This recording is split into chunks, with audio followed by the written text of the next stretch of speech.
Hello नमस्ते सबैजनालाई। यो चाहिँ मेरो दोस्रो मिनी ब्लग। यो चाहिँ अस्ति हामी शनिबारमा थियौँ, बारी झोरको बारी गएको बेलाको भिडियो हो। हामी चाहिँ हरियो मकै लिनु भनेर गएको थियौँ। अनि हामी हरियो मकै सँगसँगै फर्सी पनि रोपेको थियो, अलिकति फर्सीको मन्टाले। अनि हामी चाहिँ फेरि अर्को बारी जाँदैछौँ, त्यसको पारिपट्टि छ। अनि उहाँहरू तल अरू चाहिँ मकै लिनु जानुभयो, म चाहिँ गइनँ गाह्रोले।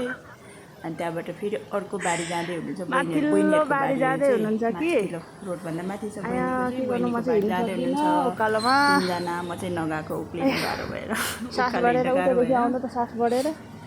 सक्दिनँ। बहिनीहरूलाई पर्खिँदै बसिरहेको छु। म चाहिँ माथि चाहिँ बहिनीको बारी हो, दाजु बहिनी जाँदै हुनुहुन्छ, टिप्दै बस्दै। मेरो चाहिँ आँट आएन उक्लिने, त्यसैले म गइनँ। अनि त्यसपछि चाहिँ म जुका केलाउँदै बस्दैछु। उहाँहरू आएपछि दुईवटा टिकटक बनायौँ बनायौँ भन्दा नि मैले चाहिँ टिकटक बनाएँ दुईवटा। अनि हेर्नु न, चप्पल ठुलो भएर घुम्दाखेरि अल्झेर गर्ने लड्यो।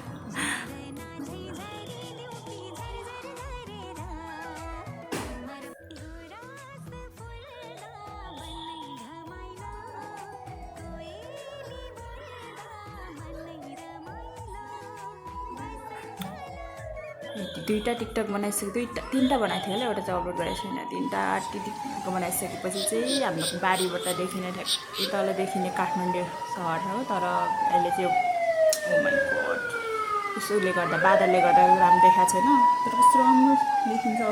बादल नलागेको बेला कस्तो राम्रो देखिन्छ।